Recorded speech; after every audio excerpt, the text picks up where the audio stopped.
जय हिंद जय भारत। मैं सुभाष कुमार मिश्रा आप सभी का स्वागत करता हूं कृष्णा एजुकेशन के लेक्चर नंबर 47 में। आज का टॉपिक मैं डिस्कस कर रहा था कि what are the different types of the probes on the basis of application. Let's start with some previous topic. हम लोग डिफरेंशियल प्रोब को डिस्कस कर चुके थे कि डिफरेंशियल प्रोब में हमारे दो तरीके के प्रोब होते हैं और उन दो तरह के प्रोबों में एक एब्सोल्यूट प्रोब यानी that is a reference probe and the second one is a test coil probe जिसके बेस पे हम लोग रीडिंग को लेते हैं। अब उन दोनों में डिफरेंस है रीडिंग में, so that's why there is some problem in some flaws in the defect and some problem in the that particular. What is a reflection probe? Reflection के वर्ड को पकड़ते हैं क्योंकि हम देखिए जो टेक्नोलॉजीज आती हैं, जो भी नेम है, कहीं ना कहीं इनका डिफरेंस है और वो डिफरेंस हमें क्रिएट कर रिफ्लेक्शन। रिफ्लेक्शन मतलब इंडिकेट करता है कि जस्ट लाइक कहीं कुछ रेस, अभी तक हम लोग रिफ्लेक्शन कहां पढ़ते थे? लाइट में पढ़ते थे कि एक लाइट आई, इंसिडेंट की और रिफ्लेक्ट कर दी, दैट इज अ रिफ्लेक्शन। होता है कि बिल्कुल सेम पैटर्न और उसको ऑब्जर्व करना। सो रिफ्लेक्शन प्रोब का नाम कैसे पड़ा? रिफ्लेक्शन प्रोब कुछ नहीं है, अभी तक हम लोग ने पढ़ा था कि दो तरीके के प्रोब, एक एब्सोल्यूट प्रोब और एक डिफरेंशियल प्रोब।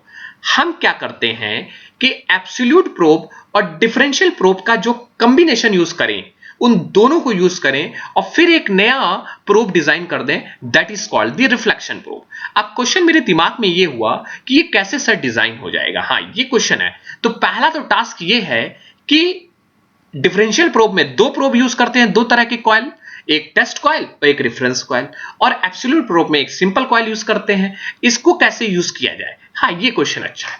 तो हम क्या करते हैं कि इसमें इस तरह के रिफ्लेक्शन प्रोब में थ्री टाइप की वाइंडिंग को यूज करते हैं। आप थ्री टाइप की वाइंडिंग मतलब तीन फेस को यूज करेंगे।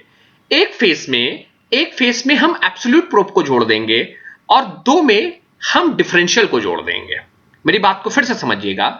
एक प्रोब में एक तीन तरह की वाइंडिंग का यहां प्रयोग कर रहे हैं, तो प्राइमरी वाइंडिंग में आप क्या करेंगे? एब्सोल्यूट प्रोब को जोड़ देंगे और अदर वाले में आप क्या करेंगे?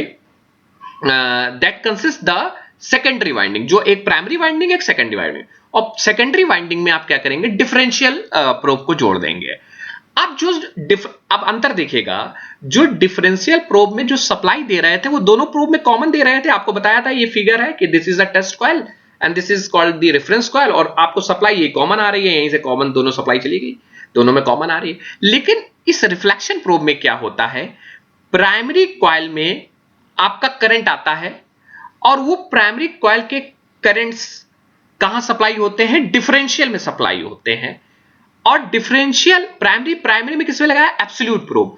एब्सोल्यूट प्रोब कौन सा लगाया? जिसके मतलब एक फेराइट रॉड लगाई, जिसके उसको प्राइमरी से कनेक्ट किया, तो उसमें करंट जो आया, उस करंट को सप्लाई मैंने कहां किया? मैंने सेकेंडरी कॉइल में किया। और सेकेंडरी कॉइल में यहां लगा हुआ है आपका दैट इज डिफरेंशियल, और उसका function as it is same है जो पहले डिफरेंशियल में था। सो बस इतना अंतर रहता है कि डिफरेंशियल में सिर्फ हम सप्लाई जो देते थे वो दोनों प्रोब को एक कॉमन सप्लाई देते थे, लेकिन यहां पे हम रिफ्लेक्शन प्रोब में क्या करते हैं? डिजाइन में चेंजेस कर देते हैं। जैसे आपको फिगर दिख रहा होगा ये फिगर में, कि ये आप देखिए कि यहां पे आपकी एक प्राइमरी कॉइल है, एग्जिस्टिंग कॉइल, और एक है सेकेंडरी कॉइल, और ये टेस्ट स्पेसिमेन है। तो प्राइमरी कॉइल में हम क्या करेंगे? That is a current supply कर देंगे हम, और सेकेंडरी कॉइल में हम डिफरेंशियल सप्लाई कर देंगे।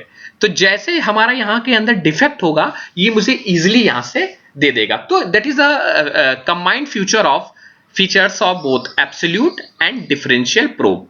One coil is used to generate eddy current. एक का काम है एडी करंट को जनरेट करना। देखिए कितना लॉजिक है।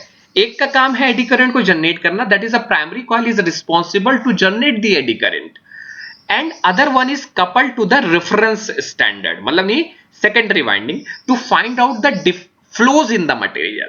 क्या फ्लोज है उनको, and whether there is a change, वो चेंज जो डिफरेंशियल में आएगा वो हमारे डिस्प्ले में नीड हो जाए। तो यहां पे क्या होता है? ये ज्यादा अच्छा है इन कंपेरिजन टू आपका डिफरेंशियल और एब्सोल्यूट, क्योंकि यहां पे एक जगह से इंड्यूस करंट हो गया, आपकी रीडिंग बस डिफरेंशियल दे देगा, चेंजेस है। So that is the reference probe. और हाइब्रिड प्रोब जो मैंने डिस्कस नहीं किया यहां पे, वो it is a combination of all three type of the probe, that is called the hybrid probe. So basically on the application, four types of the probes are used: absolute probe, differential probe, and the reflection probe and hybrid probe. अब AD current को testing probe को classified करते हैं on the basis of application. Application के base पे eddy current किस तरह के हो सकते हैं।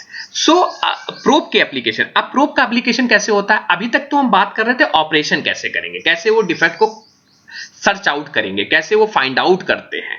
अब मैं बात कर रहा हूं किस तरह के यूज करेंगे। मान लीजिए मैं आपसे इमेजिन करता हूं कि आपकी जो सरफेस है वो आपकी फ्लैट सरफेस है, आपकी फ्लैट सरफेस है। इस समय कौन सा प्रोब आप यूज करेंगे। मान लीजिए पहली सरफेस ये है, दूसरी सरफेस मैं इमेजिन करूं, आपसे कह दूं कि जस्ट लाइक इमेजिन करते हैं कि मेरा एक सर्कल है। If you suppose this is the मैं कहता हूं ये आपका क्या है, एक होल है, और इस होल के अंदर से आपको इसके अंदर की सरफेस को सर्च आउट करना है कि यहां पे सरफेस क्रैक्स है या नहीं। तो तब क्या करेंगे। So on the basis of applications use probes are classified into a different type, that just like a surface probe, rotating scanner probe, bobbin probes, weld probes and module probe and the other probes which are used. So first one is discussed, some probes are discussed in that particular topic, that is called a surface probe. This type of the probes are basically used where the 90 degrees मतलब flat surface are observed and small in diameter and frequency is very high. इस तरह के probe जहां use किए जाएंगे जहां 90 degree का हमारा कंपोनेंट बिल्कुल फ्लैट है, वहां सरफेस हमें देखना है, हमें इंटरनल नहीं देखना है, हमें होल के अंदर मतलब कोई आपके डाया नहीं है, किसी हॉलो सेक्शन नहीं है, और कोई डायमीटर के अंदर आपको इंसर्ट करा के नहीं देखना है। इस तरह के जो प्रोब होते हैं that is called the surface probe, जो सरफेस को ही सिर्फ देखें, इस तरह के प्रोब सरफेस प्रोब। ये बिल्कुल सिंपल होते हैं एंड इनका डायमीटर जो होता है बहुत कम होता है, और फ्रीक्वेंसी क्या होती है यहाँ पे ज्यादा होती है। अब फ्रीक्वेंसी जब ज्यादा होगी इट्स मीन दैट इज ना सेंसिटिविटी भी हमारी वहां पे क्या होगी, ज्यादा होगी यहाँ पे।